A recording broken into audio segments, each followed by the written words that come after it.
Blindside me with a one-sided open marriage suggestion? Enjoy being depressed and your life crumbling. 7 years ago, my husband and I had a shotgun wedding to give ourselves better chances of receiving custody of his 10-year-old half-sister when their mom suddenly passed away. Despite only being 20 and 21 years old, we did receive full legal custody over her absent father. We have made many sacrifices together and each had to give up our goals and dreams to raise this beautiful little girl. We don't have any children together, but his sister is now 17 and moved in with an older, more financially privileged aunt last year. Over the past year of this newfound alone time, I feel like we have flourished each personally and as a couple.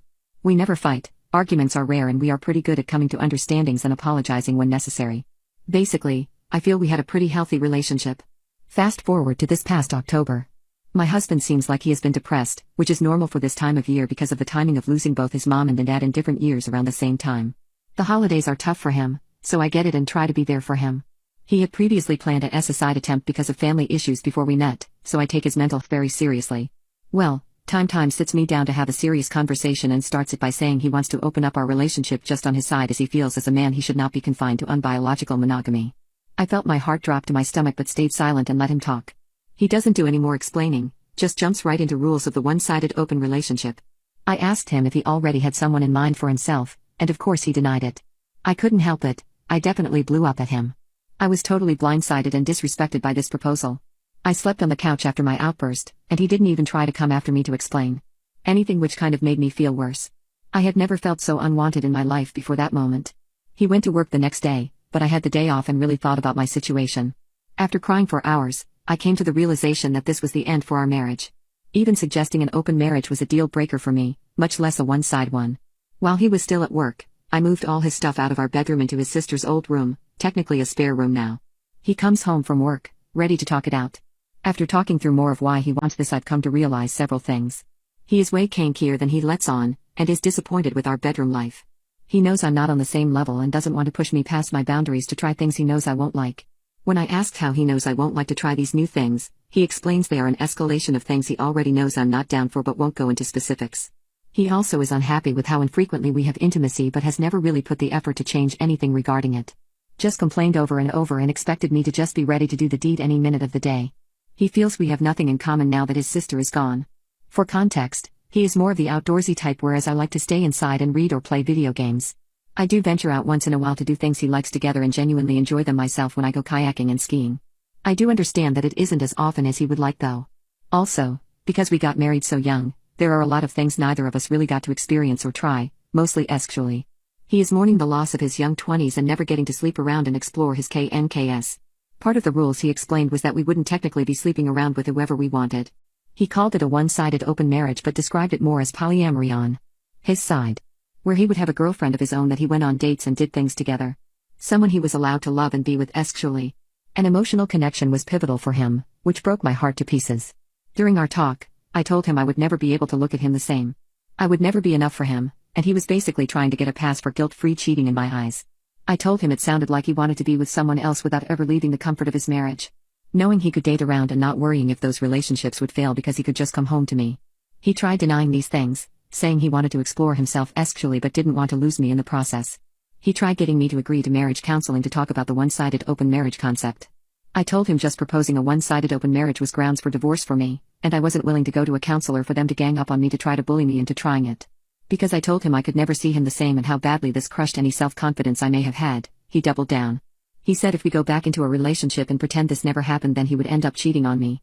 For him, it was one-sided open marriage or nothing. I chose nothing. Divorce papers were filed exactly 1 week later. He was very hurt and angry that I could jump right to divorce and kick him out of our bedroom so fast. He is now acting very sad, and now begging to try to reconcile. He told me he knows that this time of year is super stressful for him and me doing this is essentially pushing him to suicide. A part of me feels guilty for that. What do I do? I caught my disgusting father watching inappropriate videos of me as a toddler, so I destroyed his life. My father has always been very strange and many of his behaviors can be seen as huge red flags.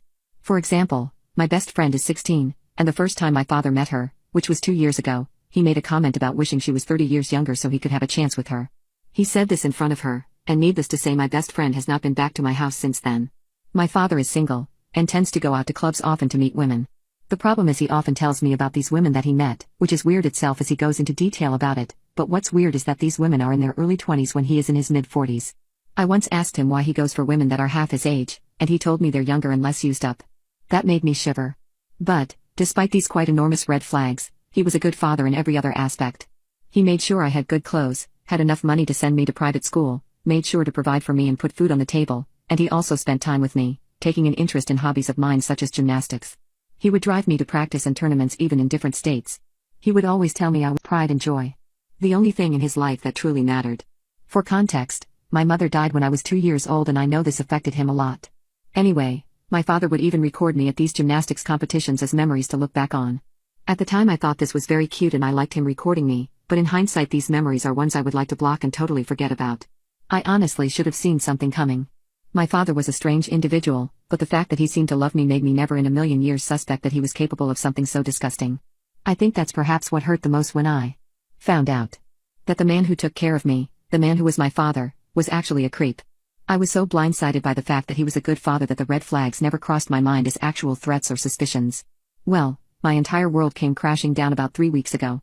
It was nighttime, and my father was downstairs on his computer as he always was every night. He always seemed rather secretive about this computer, and I never knew why. I'm not too interested in computers and I have my own laptop to watch Netflix or whatever, so I never went on it.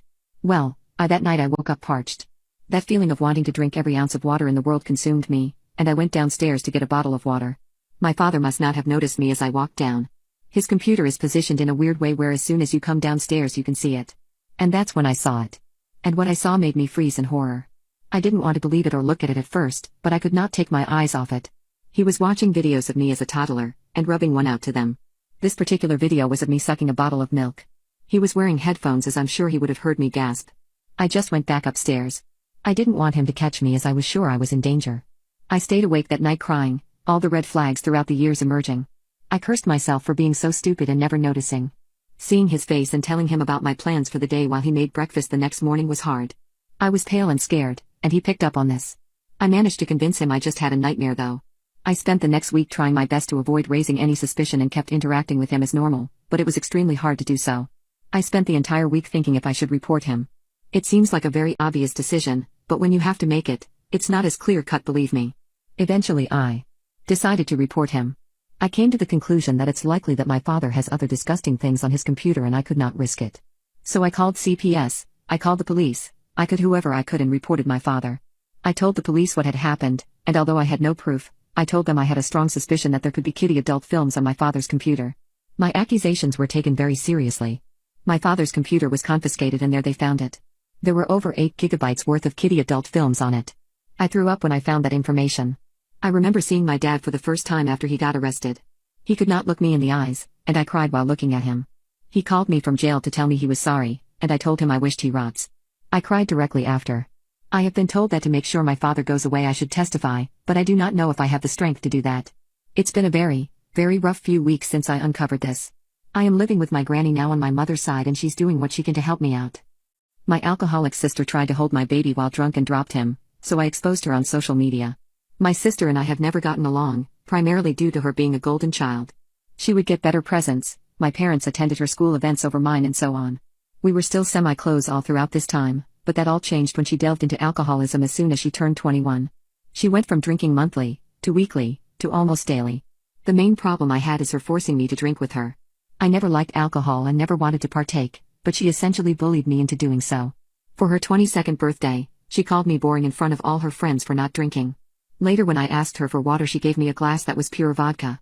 I spat it out and looked up to see her recording me and laughing, telling me I should stop being a baby. After this event, I gave her one more chance. I told her if she tried dragging me into drinking with her one more time after I told her no, I will go no contact. Well, a month later was her and her boyfriend's anniversary. They went out to a club and invited me, and my sister promised not to force me to drink with her. As you can expect, she didn't stick to her word. She had found unflavored vodka somehow and kept pouring some into my glasses of soda or juice to drown out the taste. I started feeling a buzz halfway through the night and the room was kind of spinning. This was the first time I was drunk. She laughed and told me what she had done, and I left. I walked 2 hours home by myself in the middle of the night. I got home safely, thank God, and texted her letting her know I no longer wished to speak to her. I also heard that a week later her boyfriend of 3 years broke up with her due to what she did, and she called me to blame me, and this further solidified that I did not want contact with her. My life went on without her, and I met my now husband at the gym a few months later. We fell in love, got engaged and got married within 3 years. My sister was not invited and never attempted to reach out. But then she did a year ago, coincidentally when I was pregnant. She said she saw my Facebook post about my pregnancy with my husband on one of her friend's accounts, and asked me why I never let her know about anything. I reminded her what she did and how she acted. She actually apologized and said she had spent the last few years feeling guilty about what she had done. She begged for another chance and asked me to meet up. I discussed it with my husband and we decided to give her another chance. I met up with her and we had a pleasant chat over dinner at a nice restaurant, but the fact that she had 4 glasses of wine let me know she was still consuming large amounts of alcohol regularly. I asked her about it and she said alcohol was a part of her life she never wishes to give up. The whole diner went fine, she was apologetic, and despite her alcohol issues, I was willing to let her back into my life as long as she respected my boundaries. And so the last year went fine. I gave birth to a beautiful and healthy baby boy who is now 6 months old. My sister and I maintained a relationship which seemed to be growing over time, and I was genuinely happy. I tried talking to her about alcohol a few times but to no avail. Well, last week she came over and that was when I realized that by letting her back into my life I made the biggest mistake I had ever made. This was the first time I had let her come over after my baby's birth. Before coming, I warned her that she is not allowed to get drunk and disturb the baby in any way, she is not allowed to hold him or go near him. She agreed. I still had a gut feeling, but the last year gave me reason to trust her I thought and pushed my worries to the back of my mind. Well, she came over with a bottle of wine and started drinking. We all had a pleasant talk and my husband had a glass too. I did not drink. My sister almost finished the whole bottle herself and was quite hammered. When it was almost time for her to leave she asked to use the bathroom and I pointed her upstairs. A few minutes later she had not come back and I went to check on her. She was not in the bathroom so I looked in the rooms and I found her.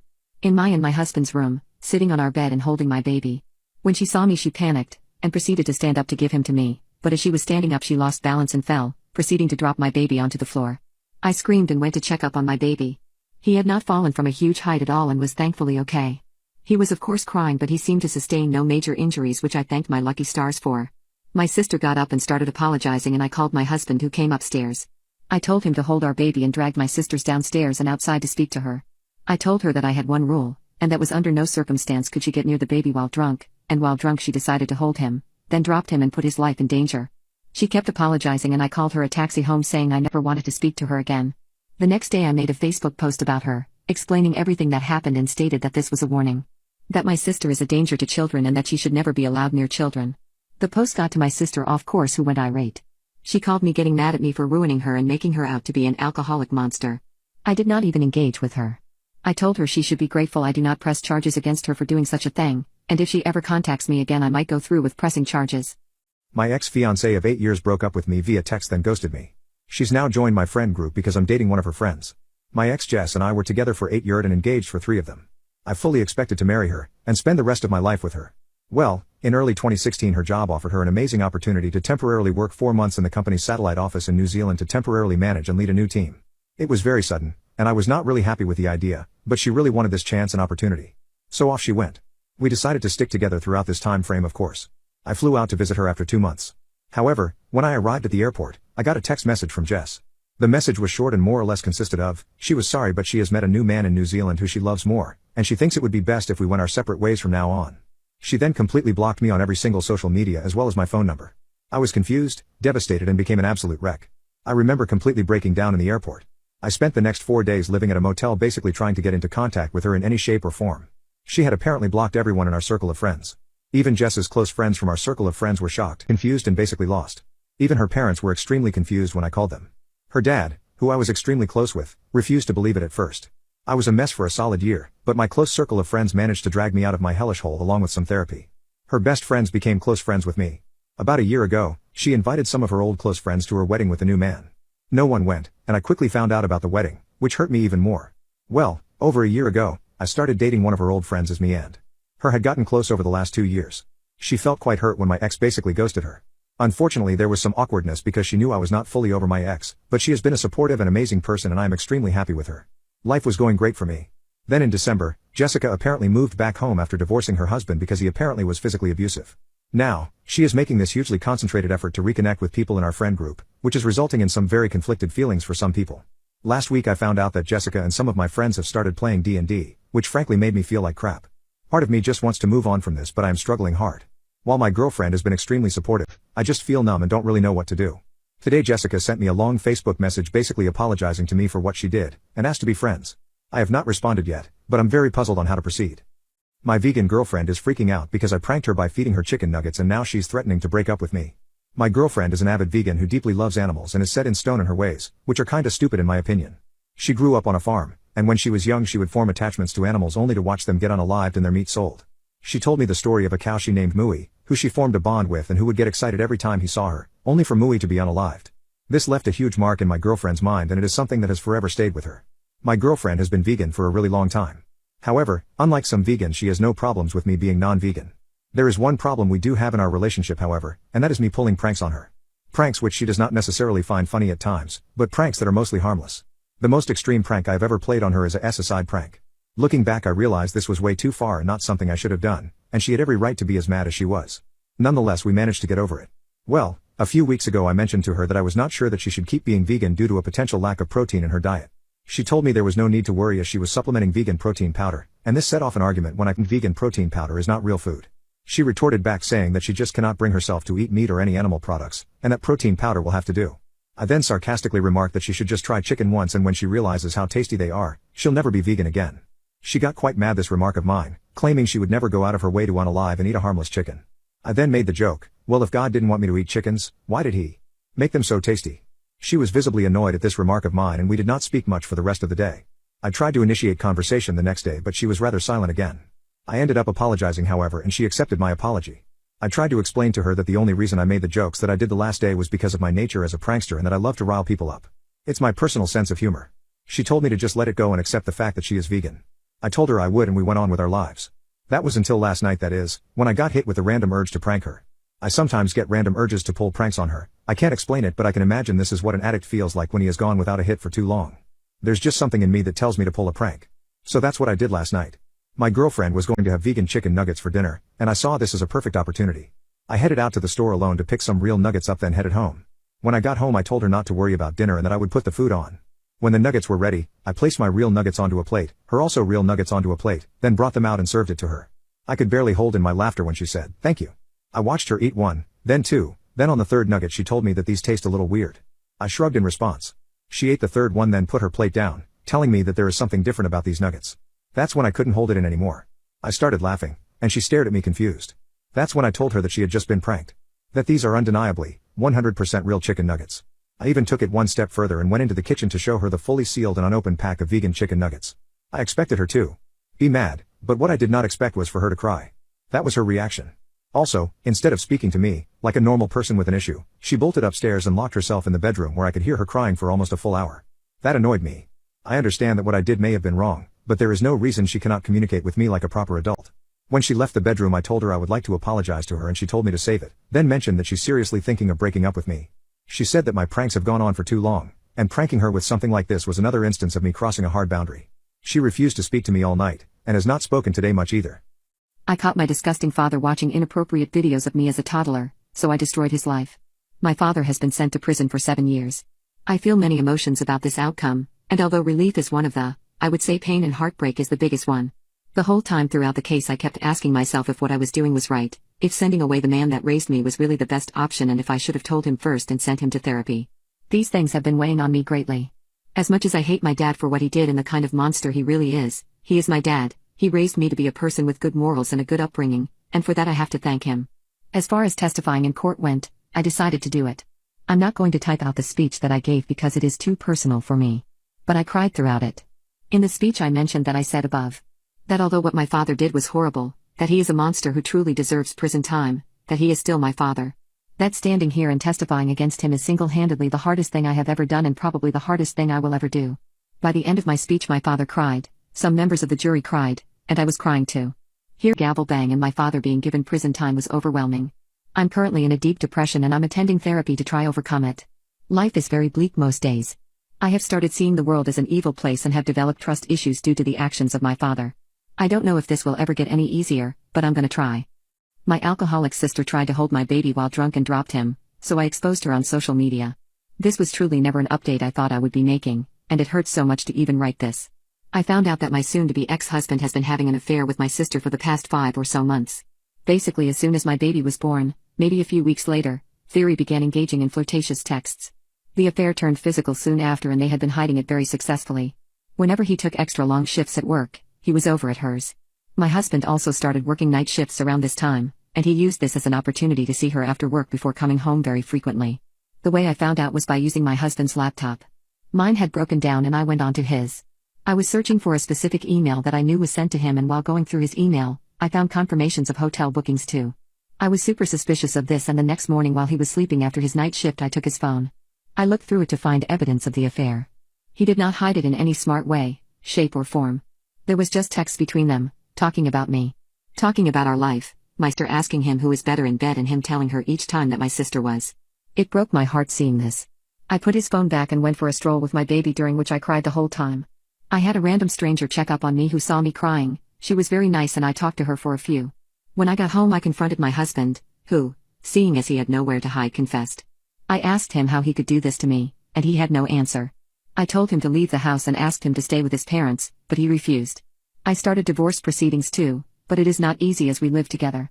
We are now kind of friendly roommates who co-parent, sleep in separate rooms and only engage in conversations about the baby's needs. As far as I know he is still seeing my sister. My vegan girlfriend is freaking out because I pranked her by feeding her chicken nuggets, and now she's threatening to break up with me. The next few days were really rough. I could barely get her to talk to me. I tried everything in the book. I made her breakfast in bed. I effed up and brought her up a cheese toastie as a joke, which she took as disrespect. I did all the laundry, cooked her vegan meals, and even asked her if she would like to go out to a vegan restaurant with me someday. Yet, no matter what I did I could sense that she was cold. I couldn't even tell if she had any feelings at all left for me. What made it worse is that there was no physical affection at all from her end. Every single time I would try to cuddle, initiate intimacy, kiss or hold her, she would push me off. It all boiled over on the fourth day that she was giving me this treatment. I went to kiss her in the morning before I left for work and she dodged the kiss. I blew up at her in that moment. That was the first time I cried in front of her in the 3 years that we have been together. I yelled, saying that I get it, that I'm sorry, but feeding her chicken nuggets, but that was no excuse to avoid me like the plague for days on end. If she wants to end the relationship, then she can just effing do it instead of keeping me in this disgusting limbo where I'm made to feel like total crap and manipulated. I told her that what she was doing was super immature, and it was all over some effing chicken nuggets. I understand that I was wrong. I really do, and I promise not to pull any more pranks if she can forgive me, but I'm sick of being manipulated this way. I said more, but that was the gist of it. My girlfriend responded by saying that it was too late to beg for forgiveness. That's all she said. Stone cold, no expression. I think that hurt the most, the fact that she seemed to not care how she was hurting me. I headed off to work, and when I returned that day she was gone. And so was all her stuff. I tried contacting her, but she has me blocked. Her brother sent me a text saying she wants nothing to do with me and to leave her alone. But I'm persistent. The woman who loves me is still there, I know it. I want her back.